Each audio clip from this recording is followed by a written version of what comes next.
तो ये इनका मस्ती टाइम चल रहा है। बर्ड्स को अगर कोई भी टॉय आप दे दें या कोई ऐसी चीज़ दे दें जिससे कि वो खेल सके, मस्ती कर सके, तो बर्ड्स एकदम स्ट्रेस फ्री हो जाता है। और अगर बर्ड आपकी सेटअप में स्ट्रेस फ्री है तो उसके हेल्थ बहुत अच्छी रहेगी और हर रिज़ल्ट आपको बहुत अच्छा मिलेगा, ब्रीडिंग भी अच्छी मिलेगी और बर्ड जो है वो हेल्दी रहेगा, बीमार नहीं होगा। तो बर्ड्स को स्ट्रेस फ्री रखने के लिए अब जैसे ये घास की ट्रे मैंने इसमें रख दी है, तो ये इसको काट रहे हैं, खा भी रहे हैं, खा कम रहे हैं और खेल ज़्यादा रहे हैं। तो ये बर्ड्स का मस्ती टाइम चल रहा है। सुबह से इनने खाना पानी सब कुछ पेट भर के खा लिया है और अब मस्ती कर रहे हैं। तो हाय फ्रेंड्स, एक बार फिर आपका स्वागत है आपके अपने चैनल अक्षत एक्जॉटिक बर्ड्स में। और आज का टॉपिक हमारा ये है कि बहुत सारे लोगों के कमेंट्स आते हैं और वो लोग जो मेरे सेटअप में विज़िट करने के लिए आते हैं, देखते हैं काफ़ी बड़ा सेटअप है, तो वो ये पूछते हैं कि क्या हम इनको केज में ब्रीडिंग ले सकते हैं क्या, या बर्ड्स जो हैं वो केज में ब्रीडिंग करते हैं या नहीं करते हैं, अलग अलग रख के ब्रीड करना चाहिए या इकट्ठे रख के करना चाहिए ब्रीड। तो आज का हमारा टॉपिक ये है कि कौन सी ब्रीडिंग अच्छी होती है, कॉलोनी ब्रीडिंग अच्छी होती है या केज ब्रीडिंग अच्छी होती है। तो देखिए, सबसे पहले बात ये करेंगे कि कॉलोनी ब्रीडिंग किसे कहते हैं और केज ब्रीडिंग किसे कहते हैं, खासतौर से नए लोगों के लिए जो नहीं जानते हैं। जब हम एक मेल और एक फीमेल का जो पेयर लग चुका है या पेयर बन चुका है, उस पेयर को सिंगल किसी एक केज में रखे और उसमें नेस्टिंग मटेरियल, मटकी वगैरह दे करके और उससे जो ब्रीड कराते हैं सिंगल केज में एक पेयर के साथ में, तो उसको हम केज ब्रीडिंग बोलते हैं। लेकिन जब हम बहुत सारे पेयर 10, 15, 20, 25, 50 पेयर किसी एक बहुत बड़े सेटअप में या बड़े केज के अंदर इकट्ठे सारे पक्षियों को हमने छोड़कर रखा हुआ होता है और वहाँ पर फिर हम उनको ब्रीडिंग मटेरियल प्रोवाइड कराते हैं, वो अपने हिसाब से खुद पेयर बनाते हैं और साथ में इकट्ठे रह कर के ब्रीड करते हैं, उसको हम बोलते हैं कॉलोनी ब्रीडिंग एक साथ। तो केज ब्रीडिंग और कॉलोनी ब्रीडिंग किसे कहते हैं ये क्लियर हो गया। अब बात ये करेंगे कि कौन सी ब्रीडिंग अच्छी होती है और किस में फ़ायदा है, किस में नुकसान है, क्या है, ये डिस्कस करेंगे। तो कॉलोनी ब्रीडिंग और केज ब्रीडिंग दोनों की बात करूंगा यहाँ पर। और देखिए, हर चीज़ का फ़ायदा भी होता है तो कहीं कहीं हर चीज़ का नुकसान भी होता है, तो दोनों के बारे में डिस्कस करेंगे। सबसे पहले बात करते हैं केज ब्रीडिंग की।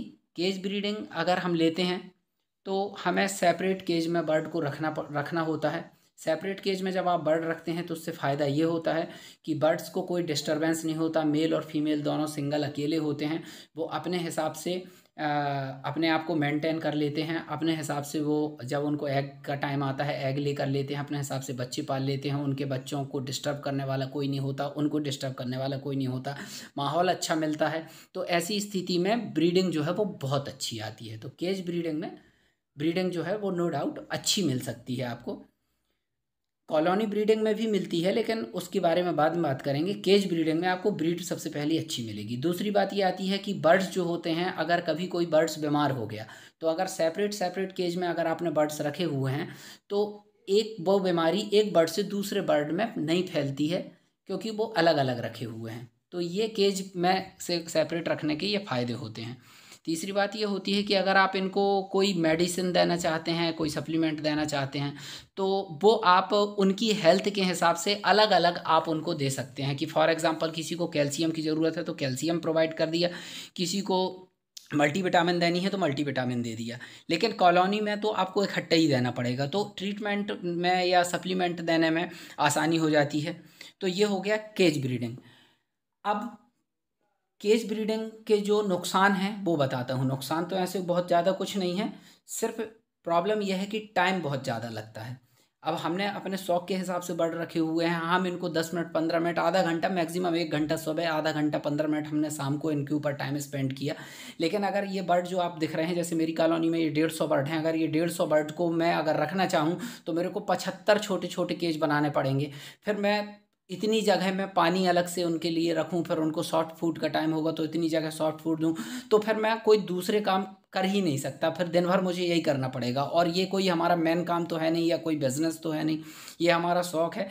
तो इसलिए मैं इनको कॉलोनी में रखता हूँ। तो केज में बर्ड रख के आप 2, 5, 10, 20, 25 केज आप मेंटेन कर सकते हैं, लेकिन 100, 50, 200 केज आप मेंटेन नहीं कर सकते। उसके लिए आपको केयर टेकर रखना पड़ेगा, आपको उनको फुल टाइम देना पड़ेगा और दिन भर आपके लिए कुछ ना कुछ काम रहेगा, साफ़ सफाई की टेंशन भी बढ़ जाएगी। अब वापस आते हैं कॉलोनी ब्रीडिंग में। कॉलोनी ब्रीडिंग में आपको ये प्रॉब्लम नहीं है, आप एक ही बार में एक बार सॉफ्ट फूड दे दिया, एक बार बाहर निकाल लिया। साफ़ सफाई भी आपको ज़्यादा नहीं करनी पड़ेगी क्योंकि स्पेस जो है वो बहुत अच्छा होता है। तो अगर स्पेस बड़ा है और बर्ड्स आपने उसमें रखी छोड़ कर रखे हुए हैं, तो अगर वो ड्रॉपिंग करते हैं या गंदा भी करते हैं तो वो इतने जल्दी गंदा नहीं होगा, इतने जल्दी इन्फेक्शन होने की संभावना नहीं होगी। छोटा केज जो है वो गंदा जल्दी होता है। साफ़ सफाई आप 8 दिन 10 दिन में एक बार आप साफ़ सफाई कर देंगे तो 8-10 दिन के लिए फ्री हो जाएंगे। लेकिन केज में भी ये प्रॉब्लम रहती है, केज में रोज़ या कि हर दूसरे दिन आपको साफ़ सफाई करनी पड़ेगी। तो कॉलोनी ब्रीडिंग और केज ब्रीडिंग में ये है। दूसरी बात ये है कि हमने शौक के लिए बर्ड रखे हुए हैं, हमारे पास में इतना समय नहीं है, तो इतना टाइम हर कोई नहीं दे पाता है कि उनको अलग अलग केज में रख के और अलग अलग उनको ब्रीड कराएं। तो मैं कॉलोनी, अगर मेरे से अगर पूछें तो मैं कॉलोनी ब्रीडिंग को ही अच्छी मानता हूँ। हाँ, कॉलोनी ब्रीडिंग में ये फ़ायदे होते हैं कि आपको साफ़ सफाई कम करना पड़ती है, आपको टाइम कम देना पड़ता है, आपको एक ही बार खाना देना पड़ता है, 2 बार देना पड़ता है, या 1 या 2 बार पानी चेंज करना होता है। लेकिन उसमें थोड़ा सा सी प्रॉब्लम ये होती है कि जब कभी भी इसमें आप ब्रीडिंग में आपका कंट्रोल नहीं होता है। इसमें जो पेयर जिसके साथ में भी नेचुरली बन जाता है और उस हिसाब से बच्चे आते हैं। फॉर एग्जांपल आप म्यूटेशन के हिसाब से अगर सोचें कि मुझे येलो कलर का फीमेल या ल्यूटिनो का मेल लगाना है, तो ये आप केज में ही सेपरेट आप इनसे ब्रीड ले सकते हैं। कॉलोनी में ऐसा नहीं होता। कॉलोनी में कोई भी मेल किसी भी फीमेल के साथ में पेयर बना लेता है तो ब्रीडिंग में आपका कंट्रोल नहीं होता।